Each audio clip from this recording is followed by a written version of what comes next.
Hello everybody, welcome into the Hobby Bar. This is Jason, and welcome. Today we'll be trying to finish off this guy, the Bloodwrack Viper we've been working on for a while. Just get a couple of colors onto the miscellaneous stuff on the base, glue him up, and yeah, hopefully we'll be done with him. But with that, if you do any hobbying, feel free to jump in, join along, get some stuff done. If not, hey, that's cool too. Glad you're here hanging out, just chilling. Alright, but with that, we'll go ahead and let's dive into this guy this week. So first up here, we're going to be bringing back good old Karak Stone. I want to put this over the all the bone parts here on the base that are still gray, just to start building them up to that sort of bone color, sort of a yellow, slightly yellowish but near white color for good old classic bone. But go ahead and go around here, picking out all of them on each of these little beanies. And then, yeah, we'll go ahead and keep on trucking. But, just a little bit of admin stuff here at the start. I did forget to hit record later on for when I was wrapping up this mini. So, we're gonna have a little bit of text scroll later on just to replace all that as an apology kind of a thing, just to really quickly wrap it up. I had everything set up, I just forgot to hit record. Oh, man. If it ain't one thing, it's another. But anyway, out of the way, we'll go ahead and keep rolling with this. Finish up here with the Karak Stone, and I'll catch up with y'all here in a bit for the next color.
Alrighty, here we are moving on to Citadel Ushabti Bone.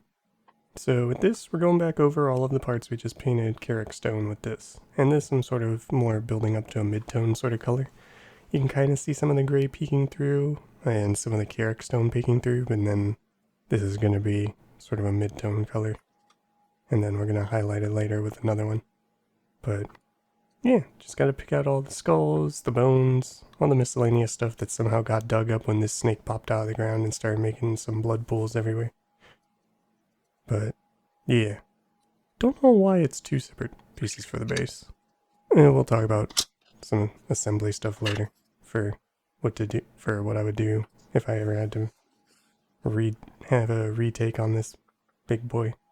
Anyway, with that, we'll keep trucking on through with this, and I'll catch up with y'all here in a bit for the next paint.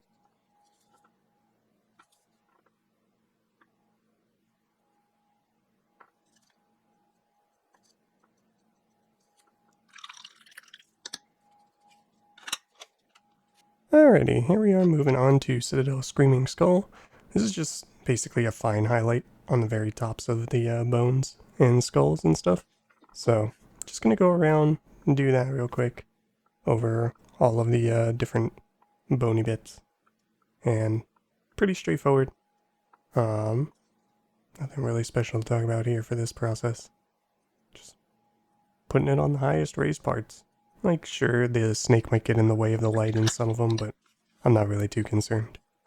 Anyway, we'll just finish up this process here on these bits, and I'll catch up with y'all here in a bit for the next paint.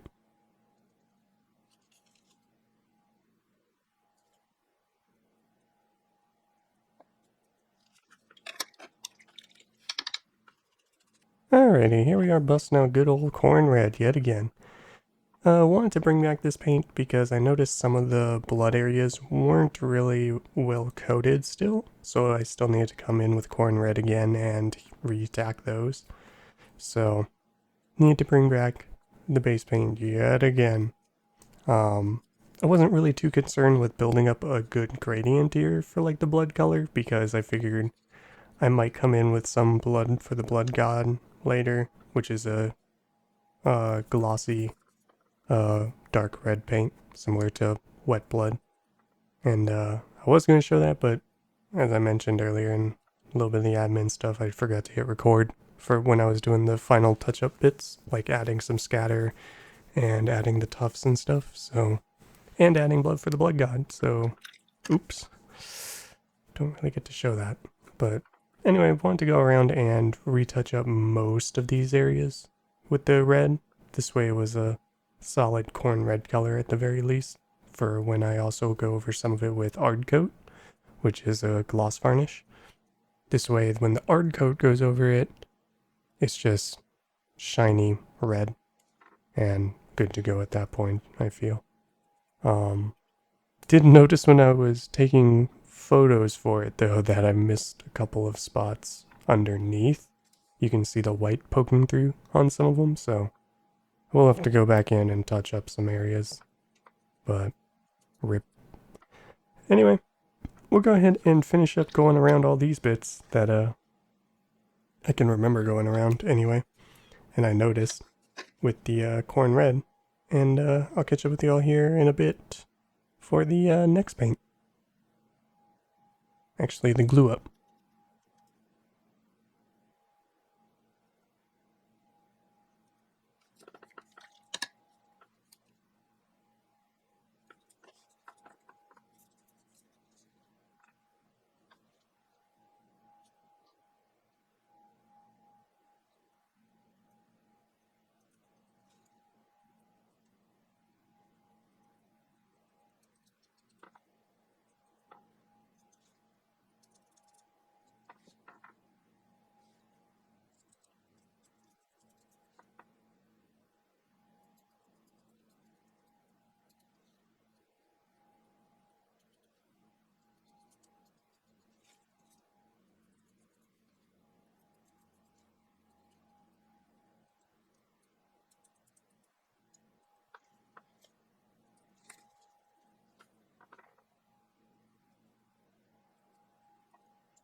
Alrighty, here we are coming in for the glue up on this thing.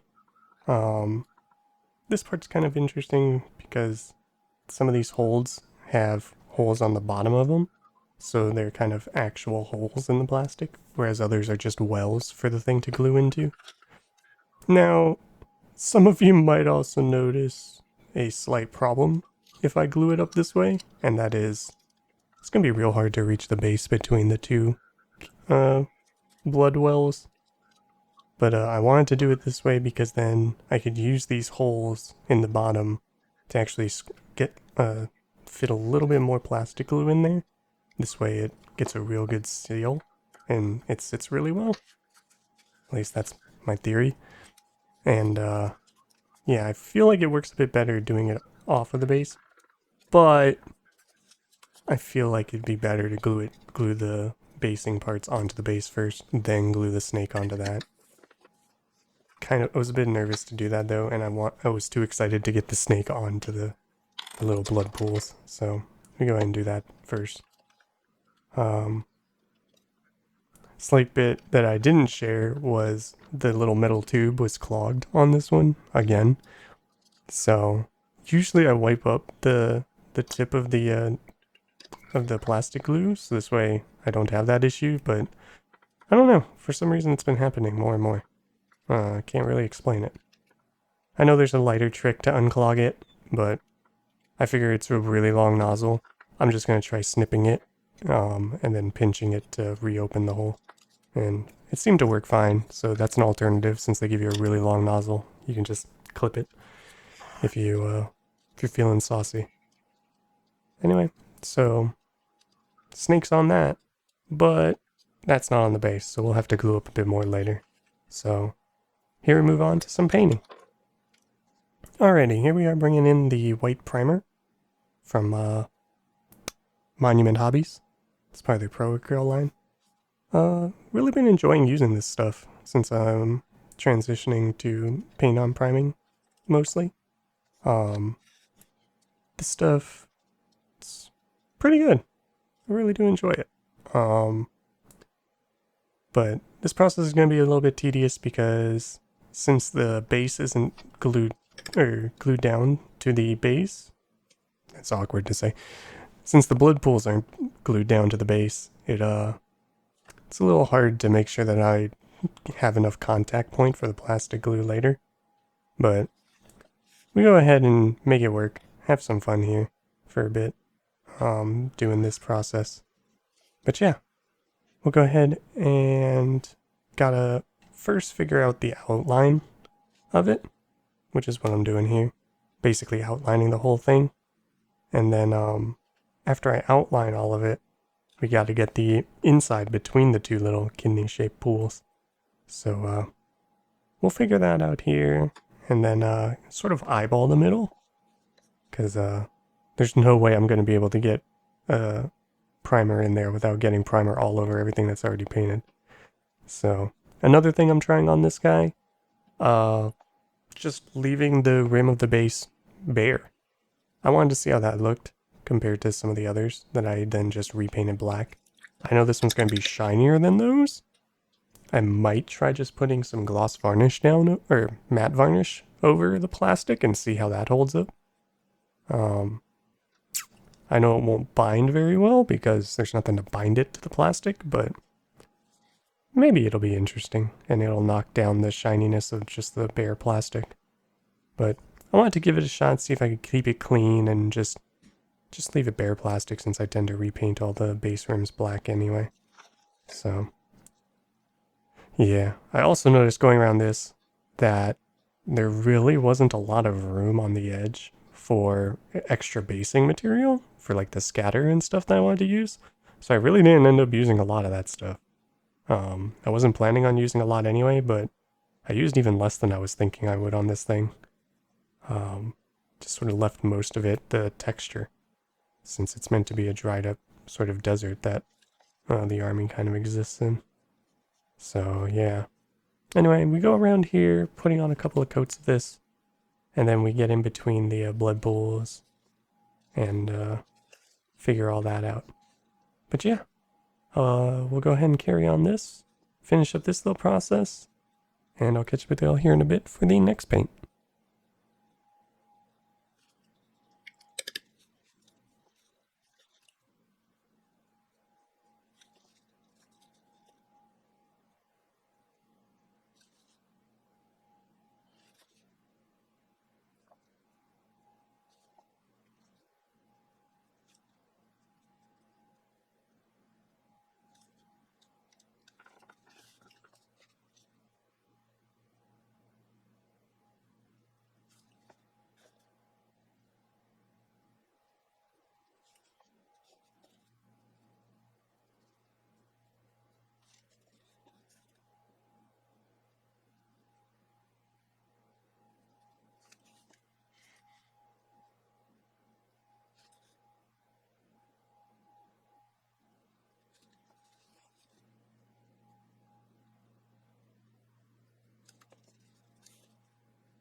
Alrighty, here we are moving on to Citadel Dryad Bark.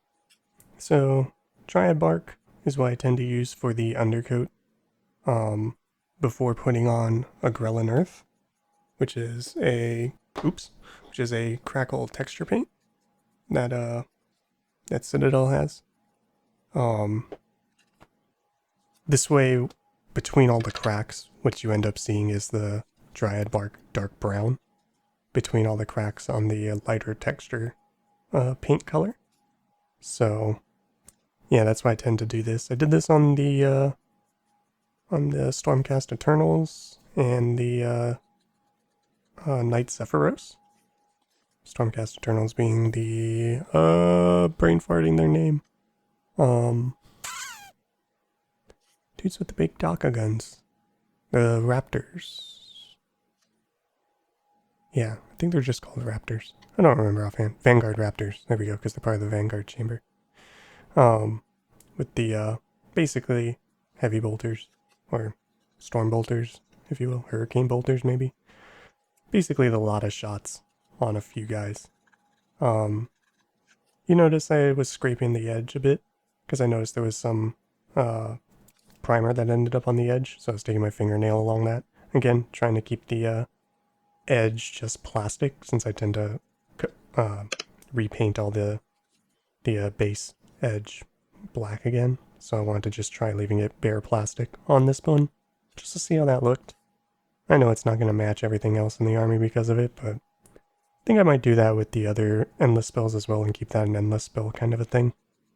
I've been working on the other two Daughters of Cain endless spells off camera, since didn't want to work on all of them on camera with y'all, just because that's a lot of stuff for 3 minis. Granted, 2 of them use the same colors basically, and then one of them would work into the big hand would work into the big swords, because the big swords are mostly metal. The Bloodwrack Viper is mostly rocky scales, so the rock would blend in with the rock on the big hand. The hand of Cain, if you will.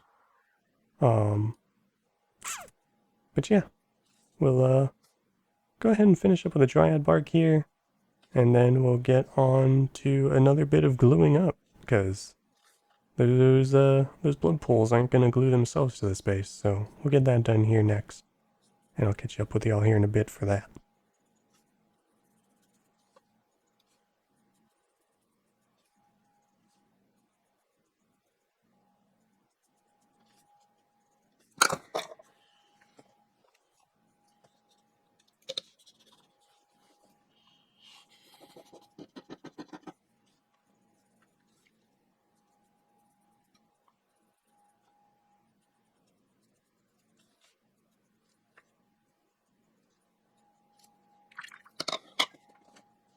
Alrighty, here we are trying to glue this thing down to the base. Again, I kind of feel like I did this in the wrong order, and sorry I got a bit of it off of camera, because I wasn't quite thinking at the time for making sure it was in frame. I just wanted to start the process of getting the glue on, and then I was like, oh, I'm out of frame, so then I move. This way y'all can see the glue being put on. Ooh, exciting. But yeah, just need to get it on all of these parts that are actually lower down and touching the base, which is kind of the hardest part. And the reason I say I would probably do this separate is this is a lot of surface area to put the plastic glue on.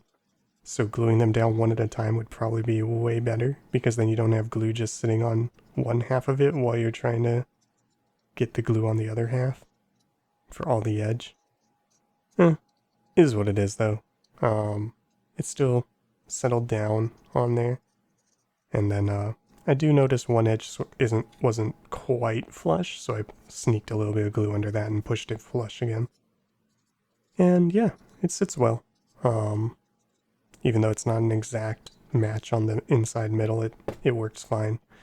So we go ahead and get this glued up, and then next up we're going to start applying some Agrellan Earth all around this thing. And that process is going to take a while, because I wanted to just take it easy and slow. Plus I wanted to be careful around all this painted dirt texture. So That's going to take a while for the Agrellan Earth this time. And I'll catch up with you all here in a bit for that. Alrighty, Agrellan Earth time. So, again, this process is going to take a while. Just because you notice I'm using the tiny end of the texture tool that Citadel has. Which is, I think it's nylon if I remember right, for this sort of spreader tool. One end's more of a shovel, the other's this sort of very relatively small flat end. Yeah, it's going to be a process for going around with this stuff. Because, for the crackle paint, you do need to make sure you have enough on there to, for it to actually crackle and leave cracks in it that you can see the base paint through. But it also kind of self-levels a little bit as it's waiting to dry, so you can't really get in like wavy textures with this stuff. But yeah, it's gonna take a while to go around all of this and spread it out. Was kind of tempted to speed it up a bit or to record the drying, since that can be interesting to watch how it crackles, but I didn't bother with that. Yeah, we'll just leave it at 2x speed, fast forwarding through all this. Do have to shake up the pot, and this way it's not settling too much in there as you're going around with texture paint. But yeah, if you can tell, this is going to take a while, and it's going to be a process, so buckle up. Otherwise, you can use the chapter and just skip past this. Anyway, we're going to go around here, get it on all of the outer edge and in the inner area of the pool. There will be some Dryad Bark showing though, and that's where, even though I didn't record it, that's where I will put the base scatter between the two pools, because I figure since the pools are relatively close there, that's where some of the sort of middle dirt will be, like the dirt that's just below this sort of soil, and it's sort of the reddish color. And then you have the darker soil from where the blood and everything was summoned through the ground that overturned on top of all the dry dirt. So then I figure where those two bits of dirt are closest, that's where, again, the red will be. And that's where I ended up putting the scatter that I have. And again, forgot to hit record on that part, so sorry. But anyway, we'll finish this up. And I'll catch up with y'all here in a little while for the apology scroll thing that I put in here and the last call.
Alrighty.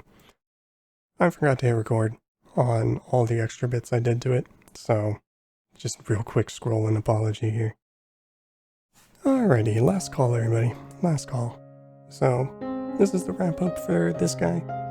Finally, you can tell I added some gloss varnish on some of the blood drips. I did add some blood for the blood god on some of them as well as adding it down by the, where the blood connects to the pool. I figure that's where it's wettest, so that's where it's going to be the reddest bits of blood for the blood god. Did notice when I was snapping pictures I missed some spots there, so I'll still have to do a little bit of touch-up work on this guy, and then good to go.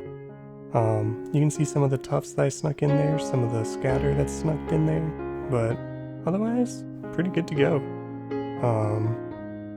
If I had to redo this guy, I'd probably start with clipping out the two blood pools. Not gluing those to the base, but using those as a guide to make sure that everything will line up as I'm assembling the rest of the snake. And start from the tail of it and go up, probably.